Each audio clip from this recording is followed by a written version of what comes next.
are going to start 6th lesson, book exercise 16. Question read பண்ணிக்கலாம். Manju, Charu and Lavanya are partners in a firm, sharing profits and losses in the ratio 5:3:2. Balance sheet as on 31st/3/2018 வந்து கொடுத்துருக்காங்க. இதில் liabilities கொடுத்துருக்காங்க, assets. இப்போ liability சைடில் பார்த்தோன்னா அவங்களுடைய capital Manju, Charu and லாவண்யோட கேபிட்டல் கொடுத்துருக்காங்க. And sundry creditor and profit and loss account வந்து கொடுத்துருக்காங்க.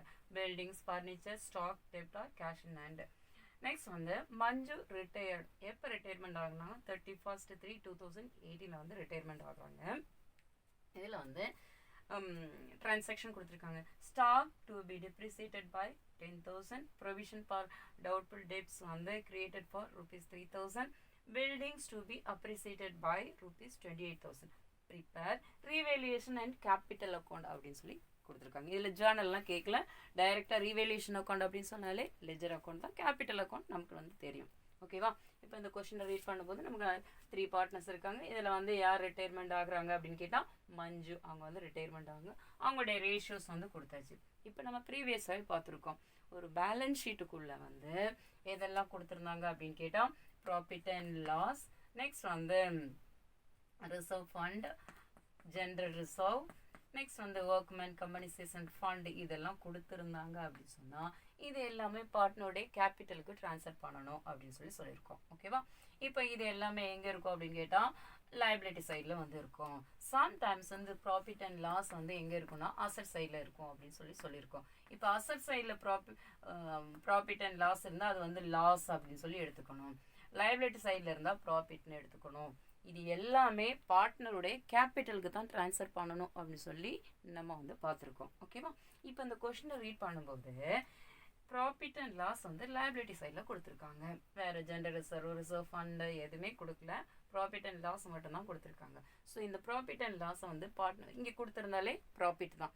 இதை வந்து பார்ட்னருடைய கேபிட்டலுக்கு வந்து ட்ரான்ஸ்ஃபர் பண்ணணும். ஓகேவா? இதுக்கு ஒரு ஜேர்னல் என்ட்ரி வந்து போடணும். பட் ஆனால் இங்கே வந்து ஜேர்னல் என்ட்ரி கேட்கல, நம்ம டைரெக்டாக லெஜர் வந்து ப்ரிப்பேர் பண்ண சொல்லியிருக்காங்க. ஸோ அது பார்க்கலாம். அசட் சைடில் வேறு எதுவுமே இல்லை. இப்போ ரிட்டையர்மெண்ட் ஆகும்போது ஸ்டாக்கோடைய வேல்யூ வந்து என்ன ஆகுது, ஸ்டாக்கை வந்து டிப்ரிசியேட் பண்ணுறாங்க. டிப்ரிசியேட்னா தெரியும், தேய்மானம் அப்படின்னு சொல்லுவாங்க. அதோடைய வேல்யூ வந்து 10,000 rupees வந்து டிக்ரீஸ் ஆகுது, டிப்ரிசியேட் பண்ணுறாங்க, குறையிறனால அதுக்கு வந்து என்னது லாஸ் அப்படின்னு சொல்லி எடுத்துக்குவோம். இப்போ லாஸ் வந்தாலே அந்த ரீவேல்யூஷன் வந்து எங்கே இருக்குன்னா டெபிட்டில் இருக்கும். இது நமக்கு நல்லாவே தெரியும்.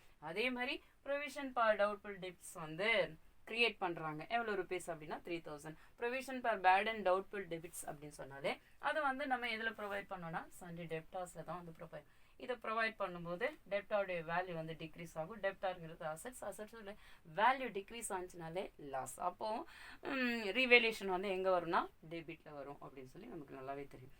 அதே மாதிரி buildings to be appreciated by 28,000.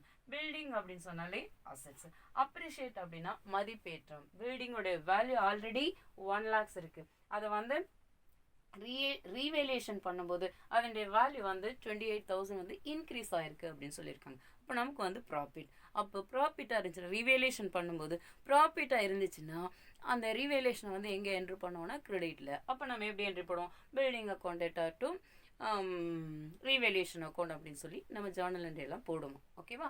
So அதை பேஸ் பண்ணி நம்ம லெஜர் அக்கௌண்ட் ப்ரிப்பேர் பண்ணிவிட்டு அப்புறம் வந்து கேபிட்டல் அக்கௌண்ட் வந்து ப்ரிப்பேர் பண்ண சொல்லியிருக்காங்க. ஸோ அந்த அக்கௌண்ட் வந்து எப்படி ப்ரிப்பேர் பண்ணுறது அப்படின்னு சொல்லி பார்க்கலாம். இப்போ ரீவேல்யூஷன் அக்கௌண்ட் லெஜர் அக்கௌண்ட் வந்து நம்ம ப்ரிப்பேர் பண்ண போகிறோம். ஸோ அந்த லெஜர் அக்கௌண்ட் எப்படி ப்ரிப்பேர் பண்ணுறது அப்படின்னு சொல்லி பார்க்கலாம். இப்போ லெஜர் அக்கௌண்ட் அப்படின்னு சொல்லி ரைட் பண்ணிவிட்டு லெஜர் அக்கௌண்ட்டில் நம்ம ரீவேல்யூஷன் அக்கௌண்ட் வந்து ப்ரிப்பேர் பண்ண போகிறோம்.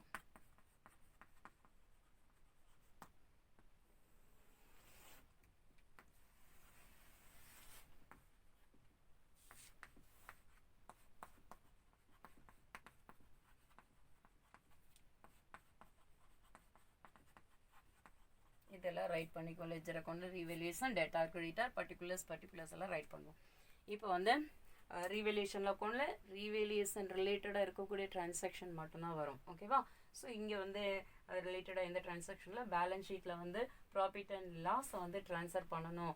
அவங்க எதுவுமே சொல்ல மாட்டாங்க, நம்ம தான் ட்ரான்ஸ்ஃபர் பண்ணணும் அப்படின்னு சொல்லி நான் ப்ரீவியஸாகவே சொல்லியிருக்கேன். இப்போ ப்ராஃபிட் அண்ட் லாஸை வந்து பார்ட்னருடைய கேபிட்டலுக்கு தான் ட்ரான்ஸ்ஃபர் பண்ணுவோம், ரீவேல்யூஷனுக்கு ட்ரான்ஸ்ஃபர் பண்ண மாட்டோம். ஸோ அந்த ப்ராஃபிட் அண்ட் லாஸ் வந்து எங்கே வராதுன்னா ரீவேல்யூஷன் அக்கௌண்ட்டில் வராது, அது கேபிட்டல் அக்கௌண்ட்டில் வரும். அதே மாதிரி இங்கே எகெயின் 3 டிரான்சாக்ஷன் இருக்குது. மஞ்சள் ரிட்டையர் ஆகும்போது அசட்ஸ் லைபிலிட்டியை வந்து ரீவேல்யூஷன் பண்ணியிருக்காங்க. அதில் வந்து ஸ்டாக் டு பி டிப்ரிசியேட்டட் அப்படின்னு சொல்லியிருக்காங்க. டிப்ரிசியேஷன் வந்து ஸ்டாக்குக்கு கால்குலேட் பண்ணும்போது நமக்கு வந்து லாஸ்னால இதுக்கு என்ட்ரி போடுவோம். ரீவேல்யூஷன் வந்து டெபிட்டில் வரும். ஸோ அதுக்கு வந்து என்ட்ரி போட்டோம் அப்படின்னா revaluation account data to stock account அப்படின்னு சொல்லுவோம். ரீவேல்யூஷன் டெபிட்டில் இருக்குன்னா டெபிட் சைடில் போயிட்டு டு ஸ்டாக் அக்கௌண்ட் அப்படின்னு சொல்லி ரைட் பண்ணுவோம். இப்போ ஸ்டாக்கோட வேல்யூ பார்த்தோம் அப்படின்னா டிப்ரிசியேஷன் வந்து 10,000, அந்த 10,000 அப்ளை பண்ணுவோம். அதே மாதிரி provision for bad and doubtful debits வந்து 3,000 வந்து கிரியேட் ஆகிருக்கு, அது உருவாகிருக்கு அப்படின்னு சொல்லியிருக்காங்க. அதுவும் வந்து லாஸ் தான் ஏன்னு சொல்லியிருக்கோம். டெப்டோடைய வேல்யூ வந்து டிக்ரீஸ் ஆகும். லாஸ் ஆனிச்சுனாலே ரீவேல்யூஷன் டெபிட். அப்போ revaluation account data to provision for doubtful debits, இல்லைன்னா provision for bad and doubtful debits எப்படி வேணால் எழுதலாம். To provision for doubtful debts அப்படின்னு எழுதிக்கலாம். இல்லைன்னா ரைட் பண்ணிவிட்டு எவ்வளோ provision for bad and doubtful டெபிட்ஸ்னால் 3,000 அதை வந்து ரைட் பண்ணிட்டோம். நெக்ஸ்ட் வந்து பில்டிங் வந்து அப்ரிஷியேட் பண்ணியிருக்கோம். அப்ரிஷியேட்னா மதிப்பேற்றம்னு சொல்லியிருக்கேன். ஸோ அதோடைய பில்டிங்கோட வேல்யூ வந்து இன்க்ரீஸ் ஆச்சுன்னா நமக்கு வந்து ப்ராஃபிட். ஸோ அதனால் இதுக்கு என்ட்ரி போட்டோம் அப்படின்னா building account data to revaluation account. Revaluation கிரெடிட்டில் இருக்கனால கிரெடிட் சைடில் போயிட்டு பை பில்டிங் அக்கௌண்ட் அப்படின்னு சொல்லி ரைட் பண்ணுவோம். ரைட் பண்ணி அந்த பில்டிங் அப்ரிசியேட்டான அமௌண்ட் வந்து 28,000 அதை வந்து அப்ளை பண்ணிட்டோம். வேறு எந்த டிரான்சாக்ஷனுமே இல்லை. ஸோ இந்த அக்கௌண்ட் வந்து க்ளோஸ் பண்ண போகிறோம். க்ளோஸ் பண்ணும்போது இப்போ க்ளோஸ் பண்ணி ப்ராஃபிட்டாக லாஸ் அப்படின்னு சொல்லி ஃபைண்ட் அவுட் பண்ணி ப்ராஃபிட்டாக இருந்தாலும் லாஸாக இருந்தாலும் அது வந்து பார்ட்னருடைய கேபிட்டல் அக்கௌண்ட்டுக்கு ட்ரான்ஸ்ஃபர் பண்ணுவோம். ஓகேவா? இப்போ ரிட்டையர்மெண்ட் ஆகக்கூடியது மஞ்சள். அவங்க ரிட்டையர்மெண்ட் ஆகி போகிறதுக்கு முன்னாடி அவங்க அந்த பிஸ்னஸில் இருக்கக்கூடிய ப்ராஃபிட் லாஸ் எல்லாமே வாங்கிட்டு தான் போவாங்க. ஸோ அதனால் மஞ்சுக்கும் நம்ம கேபிட்டல் அக்கௌண்ட் ப்ரிப்பேர் பண்ணணும். ஓகேவா? இப்போ வந்து பார்த்தோம் அப்படின்னா கிரெடிட் சைடில் வந்து 28,000 இருக்குது. ஸோ இந்த 28,000 போத் சைட் ரெண்டு சைடுமே ரைட் பண்ணிப்போம். இங்கே வந்து 28,000லேருந்து இதை ஆட் பண்ணும்போது 13,000 இதை வந்து மைனஸ் பண்ணிடுவோம். மைனஸ் பண்ணிட்டோம் அப்படின்னு சொன்னால் இப்போ 8லேருந்து 3 மைனஸ் பண்ணால் 5, இங்கே 2லேருந்து 1 மைனஸ் பண்ணுவோம். அப்போ 15,000 என்ன கிடைக்குது அப்படின்னா ப்ராஃபிட். இந்த 15,000 வந்து பார்ட்னர்ஸுடைய கேபிட்டலுக்கு. அப்போ நம்ம இங்கே ரைட் பண்ணும்போது டு ப்ராஃபிட் ஆன் ரீவேல்யூஷன் அப்படின்னு சொல்லிட்டு ரைட் பண்ணிக்கலாம். Profit on revaluation transfer to பார்ட்னருடைய கேபிட்டல் அப்படின்னு சொல்லி ரைட் பண்ணோம். இப்போ வந்து 3 பார்ட்னர்ஸ் இருக்காங்க. 15,000 வந்து ப்ராஃபிட் அப்படின்னு சொல்லி தெரிஞ்சாச்சு. 15,000 இன்ட்டு அவங்களுடைய ரேஷியோ வந்து 5:3:2. இப்போ இதெல்லாம் ஆட் பண்ணும்போது நமக்கு வந்து 10 கிடைக்கும் இல்லையா? அப்போ ஒரு பார்ட்னருக்கு அதாவது மஞ்சுக்கு வந்து 5/10, அதே மாதிரி சாருக்கு வந்து 3/10 அண்ட் லாவண்யாவுக்கு வந்து 2/10 அப்படின்னு சொல்லி ஷேர் வந்து கிடைக்கும். ஸோ இந்த 15,000 இன்ட்டு ஒரு பார்ட்னருக்கு வந்து 5/10, எகெயின் ஒரு பார்ட்னருக்கு வந்து 3/10, எகெயின் வந்து பார்த்தோன்னா 2/10.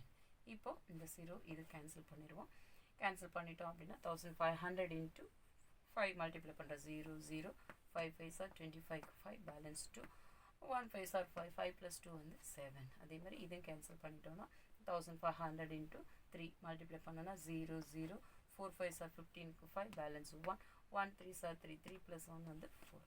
எகெயின் அதே தான் கேன்சல் பண்ணும்போது 1,500 இன்ட்டு 2 மல்டிப்ளை பண்ணோம் அப்படின்னா 3,000. இப்போ ஆட் பண்ணும்போது நமக்கு வந்து 15,000 வந்து வரணும். ஓகேவா? ஸோ அவங்களுடைய பார்ட்னருடைய கேபிட்டலுக்கு தான் ட்ரான்ஸ்ஃபர் பண்ண போகிறோம். ஸோ இங்கே வந்து என்னென்ன எழுதுவோம்னா மஞ்சூஸ் கேபிட்டல் அக்கௌண்ட், அதே மாதிரி சாருஸ் கேபிட்டல் அக்கௌண்ட், நெக்ஸ்ட் வந்து லாவண்யாஸ் கேபிட்டல் அக்கௌண்ட் அப்படின்னு சொல்லி ரைட் பண்ணி இங்கே நம்ம டிவைட் பண்ணி வச்சுருக்க அமௌண்ட்டை வந்து ரைட் பண்ணிக்கலாம்.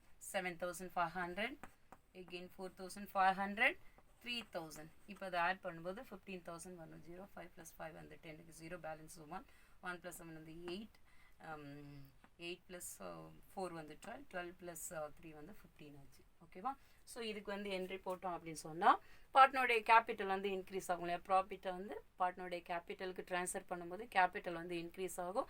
ஸோ இதுக்கு வந்து எப்படி என்ட்ரி போடுவோம்னா profit revaluation account data to Manju's capital, Charu's capital, Lavanya's capital account அப்படின்னு சொல்லி என்ட்ரி போடுவோம். ஓகேவா. ஸோ இந்த லெஜர் அக்கௌண்ட் முடிச்சுட்டு எகெயின் வந்து நம்ம என்ன ப்ரிப்பேர் பண்ண போகிறோம்னா பார்ட்னர்ஸுடைய கேபிட்டல் அக்கௌண்ட் வந்து ப்ரிப்பேர் பண்ண போகிறோம். ஸோ அந்த கேபிட்டல் அக்கௌண்ட் எப்படி ப்ரிப்பேர் பண்ணுறது அப்படின்னு சொல்லி பார்க்கலாம். நெக்ஸ்ட் கேபிட்டல் அக்கௌண்ட் எப்படி ப்ரிப்பேர் பண்ணுறது அப்படின்னு சொல்லி பார்க்கலாம். இப்போ கேபிட்டல் அக்கௌண்ட் அப்படின்னு சொல்லி ரைட் பண்ணுவோம். 3 மெம்பர்ஸ்க்குமே வந்து தான் கேபிட்டல் அக்கௌண்ட் வந்து ப்ரிப்பேர் பண்ணணும். ரைட் பண்ணிவிட்டு இப்போ டேட்டு பர்டிகுலர்ஸ் எழுதிப்போம், பார்ட்னர்ஸுடைய நேம் எழுதிப்போம், மஞ்சு, சாரு, லாவண்யா. அதே மாதிரி கிரெடிட் சைடில் போயிட்டு டேட்டு பர்டிகுலர்ஸ் மஞ்சு, சாரு, லாவண்யா அப்படின்னு சொல்லி ரைட் பண்ணுவோம். இங்கே வந்து டெட்டார், கிரெடிட்டார் இதெல்லாம் வந்து ரைட் பண்ணுவோம். எப்போவுமே நம்ம வந்து என்ன ஃபஸ்ட் அப்ளை பண்ணுவோன்னா கேபிட்டல் அக்கௌண்ட் வந்து ட்ரான்ஸ்ஃபர் பண்ணுவோம். கேபிட்டல் அக்கௌண்ட்லேயே கேபிட்டல் ட்ரான்ஸ்ஃபர் பண்ணும்போது கேபிட்டல் அக்கௌண்ட்னு ரைட் பண்ண மாட்டோம். நம்ம என்ன ரைட் பண்ணுவோம் அப்படின்னா பேலன்ஸ் பி பைடின்னு தான் ரைட் பண்ணுவோம். ஓப்பனிங் பேலன்ஸ் அதுவும் எங்கே அப்பியர் ஆகும்னா கிரெடிட் சைடில். ஏன் கிரெடிட் சைடில் அப்ளை பண்ணுறோம் அப்படின்னு சொல்லியிருக்கோம். பார்ட்னர் வந்து பிஸ்னஸ்க்கு வந்து கேஷ் கொண்டு வர்றாங்க, அது வந்து கேபிட்டலாக கன்வெர்ட் ஆகும் இல்லையா. ஸோ இதுக்கு வந்து என்ட்ரி போட்டோம் அப்படின்னா cash account data to Manju's capital, Charu's capital, Lavanya's capital அப்படின்னு தான் நம்ம வந்து பிகினிங்கில் என்ட்ரி போட்டிருப்போம். ஓகேவா. அதனால உங்களுடைய கேபிட்டல் கிரெடிட் சைடில் இருக்கனால கிரெடிட் சைடில் போயிட்டு நம்ம கேபிட்டல்னு ரைட் பண்ணாமல் நம்ம வந்து என்னன்னு ரைட் பண்ணோம்னா பை பேலன்ஸ் பி பைடி தான். ஓப்பனிங் பேலன்ஸ் எப்போ ரைட் பண்ணாலும் பி பைடி தான் நான் பிகினிங்லேருந்து சொல்லிகிட்டே இருக்கேன். ஸோ அந்த கேபிட்டல் இங்கே வந்து கொடுத்துருக்காங்க 70,000. சேம் 3 மெம்பர்ஸுமே 70 தான் கொண்டு வந்திருக்காங்க. 70,000 எகெயின் வந்து 70,000 எகெயின் பார்த்தோம் அப்படின்னா இதே கொஸ்டினில் ப்ராஃபிட் அண்ட் லாஸ் வந்து லைபிலிட்டி சைடில் கொடுத்துருந்தா ப்ராஃபிட் அப்படின்னு சொல்லி நான் வந்து சொல்லியிருக்கேன். ஸோ இந்த ப்ராஃபிட்டை வந்து பார்ட்னருடைய கேபிட்டலுக்கு ட்ரான்ஸ்ஃபர் பண்ணால் பார்ட்னருடைய கேபிட்டல் வந்து இன்க்ரீஸ் ஆகும் அப்படின்னு சொல்லியிருப்போம். இதுக்கு வந்து என்ட்ரி போட்டோம்னா profit and loss account data to Manju's capital, Charu's capital, Lavanya's capital அப்படின்னு தான் என்ட்ரி போடுவோம். இப்போ கேபிட்டல் வந்து கிரெடிட்டில் இருக்கனால கிரெடிட் சைடில் போயிட்டு by profit and loss account அப்படின்னு சொல்லி ரைட் பண்ணிக்கலாம். இப்போ பார்த்தோம் அப்படின்னா ப்ராஃபிட் அண்ட் லாஸ் வந்து எவ்வளோ இருக்குது அப்படின்னா 50,000 இருக்குது. இந்த 50,000 வந்து அவங்களுடைய ரேஷியோ வந்து ஆல்ரெடி சொல்லியிருக்கோம் 5/10, 3/10, 2/10 அப்படின்னு சொல்லி அந்த ரேஷியோ அந்த ஷேரில் வந்து டிவைட் பண்ணி கொடுக்கணும். 5/10 அதே மாதிரி 3/10 ஓகே எகெயின் வந்து 2/10. இப்போ ஃபர்ஸ்ட் பார்ட்னருக்கு வந்து நம்ம டிவைட் பண்ணி கொடுக்குறோம். டிவைட் பண்ணும்போது இந்த 0 இது வந்து கேன்சல் பண்ணிடுவோம். இப்போ கேன்சல் பண்ணிட்டோன்னா 5,000 into 5 வந்து மல்டிப்ளை பண்ணோம் அப்படின்னாலே நமக்கு 5 5 24. ஒரு பார்ட்னருக்கு வந்து 25,000 வந்து கிடச்சாச்சு. எகெயின் வந்து இன்னொரு பார்ட்னருக்கு வந்து டிவைட் பண்ணும்போது இதே 0 வந்து கேன்சல் ஆகிரும். 5,000 into 3 மல்டிப்ளை பண்ணோன்னா எவ்வளோ கிடைக்குன்னா 15,000. ஸோ அந்த 15,000 வந்து அப்ளை பண்ணிடுவோம். எகெயின் வந்து தேர்ட் பார்ட்னருக்கு இந்த 0 கேன்சல் பண்ணிடுவோம். 5,000 into 2 போட்டோம் அப்படின்னா 10,000. இப்போ அதை ஆட் பண்ணும்போது நமக்கு 50,000 வரும். ஸோ அப்ளை பண்ணியாச்சு. நெக்ஸ்ட் வந்து அசட் சைடில் பார்த்தோன்னா வேறு எதுவுமே அப்ளை பண்ணுறதுக்கு கிடையாது. நெக்ஸ்ட் வந்து ரீவேல்யூஷன் பண்ணும்போது நமக்கு வந்து என்ன கிடைச்சதுன்னா ப்ராஃபிட் கிடைச்சது. ப்ராஃபிட் கிடைச்சிருந்தா பார்ட்னருடைய கேபிட்டலுக்கு ட்ரான்ஸ்ஃபர் பண்ணுவோம்.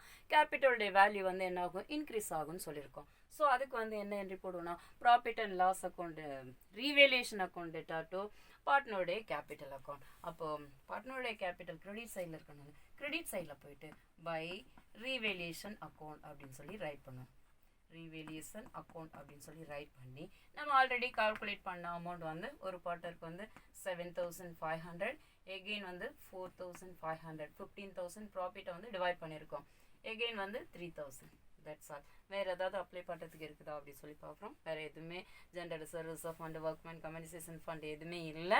ஸோ அதனால இந்த அக்கௌண்ட்டை வந்து க்ளோஸ் பண்ணி இப்போ எதுக்காக க்ளோஸ் பண்ணிவிட்டு ரிட்டையர்மெண்ட் ஆகக்கூடிய பார்ட்னர் இருக்கார் இல்லையா அவருக்கு வந்து இங்கே கேஷ் கொடுக்குறோமா லோனுக்கு எதுவுமே சொல்லலை அப்படின்னா அவருடைய அக்கௌண்ட்டை வந்து லோனுக்கு தான் ட்ரான்ஸ்ஃபர் பண்ணணும்.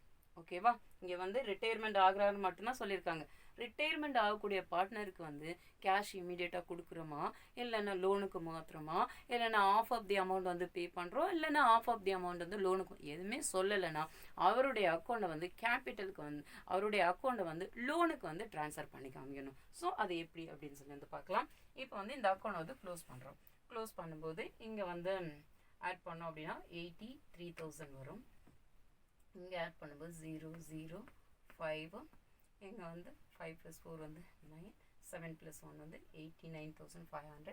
இங்கே ஆட் பண்ணோம் அப்படின்னா 0 0 5, 5 + 7 வந்து 12 2, பேலன்ஸ் 1 1 + 7 வந்து 8, 8 + 2 வந்து 10. இப்போ வந்து 1,02,500 rupees இருக்குது. ஸோ இது வந்து தான் மஞ்சுடைய என்னது அப்படின்னு கேட்டால் அக்கௌண்ட்டு. ஓகேவா? ஐ மீன் இவருக்கு சேர வேண்டிய அமௌண்ட்டு 1,02,500 rupees வந்து யாருக்கு கொடுக்கணும்னா மஞ்சுக்கு சேர வேண்டிய அமௌண்ட்டு. இதை வந்து கொடுக்கும்போது இங்கே வந்து எதுவுமே சொல்லாதனால அந்த அக்கௌண்ட்டு 1,02,500 இருக்கு இல்லையா, இதை வந்து எதுக்கு ட்ரான்ஸ்ஃபர் பண்ணுவோம்? லோனுக்கு வந்து ட்ரான்ஸ்ஃபர் பண்ணுவோம். இப்போ பிகினிங்கில் ஒரு என்ட்ரி போட்டிருக்கோம், ரிட்டையர்மெண்ட் ஆகக்கூடிய பார்ட்னருக்கு வந்து லோனுக்கு ட்ரான்ஸ்ஃபர் பண்ணோம் அப்படின்னு சொன்னால் என்ன என்ட்ரி போடுவோம் அப்படின்னா Manju's capital account theta to Manju's loan account அப்படின்னு சொல்லி என்ட்ரி போடுவோம். ஓகேவா? அப்போ மஞ்சோடைய கேபிட்டல் வந்து டெபிட் சைடில் இருக்கனால டெபிட் சைடில் போயிட்டு நம்ம என்னென்னு ரைட் பண்ணோம்னா டு மஞ்சுஸ் லோன் அக்கௌண்ட் அப்படின்னு சொல்லி ரைட் பண்ணணும். இவங்க வந்து எகெயின் பிஸ்னஸில் இருக்க மாட்டாங்க, இவங்க பிஸ்னஸ் சொல்லிட்டு வெளியில் போயிடுவாங்க. ஓகேவா? இனி நம்ம பேலன்ஸ் ஷீட்டு ப்ரிப்பேர் பண்ணும்போது மஞ்சு வந்து அங்கே என்ட்ரு பண்ண மாட்டோம். ஏன்னா அவருக்கு இவ்வளோ அமௌண்ட் வந்து செட்டில்மெண்ட் பண்ணணும் அப்படிங்கிறது நம்ம ஃபைண்ட் அவுட் பண்ணிட்டோம். அதனால மஞ்சுடைய அக்கௌண்ட் வந்து பேலன்ஸ் ஷீட்டில் இருக்காது. அதனால இங்கே வந்து மஞ்சுக்கு அக்கௌண்ட்டை வந்து க்ளோஸ் பண்ணிவிட்டு மஞ்சுக்கு இவ்வளோ லோன் கொடுக்கணும் அப்படின்னு சொல்லி நம்ம இங்கே ஃபைண்ட் அவுட் பண்ணி இங்கே வந்து ரைட் பண்ணிடுவோம் 1,02,500. ஓகேவா? ரைட் பண்ணிவிட்டு இப்போ வந்து அக்கௌண்ட்டை வந்து க்ளோஸ் பண்ணிடுவோம். க்ளோஸ் பண்ணும்போது கண்டினியூ பண்ணக்கூடிய பார்ட்னர் வந்து சாரும் லாவண்யா தான். அவங்களுக்கு ரைட் பண்ணும்போது டு பேலன்ஸ் C/D அப்படின்னு சொல்லி ரைட் பண்ணிவிட்டு எவ்வளோ ருபீஸ் இருக்குது அப்படின்னா 89,500 சாருக்கு. எகெயின் அவங்களுக்கு பார்த்தோம் அப்படின்னா 83,000. இவங்க 2 பேர் தான் கண்டினியூ பண்ண போகிறாங்க. ஓகேவா? இதை நெக்ஸ்ட் இயருக்கு ஓப்பனிங்காக கொண்டு வரும்போது பை பேலன்ஸ் B/D அப்படின்னு சொல்லி ரைட் பண்ணி இவங்களுடைய அக்கௌண்ட்டை வந்து லோனுக்கு ட்ரான்ஸ்ஃபர் பண்ணனால அவங்க இங்கே என்ட்ரு பண்ண மாட்டோம். ஸோ இவங்களுக்கு மட்டும் கண்டினியூ பண்ணக்கூடிய பார்ட்னருக்கு மட்டும் பேலன்ஸு B/D ரைட் பண்ணுவோம்.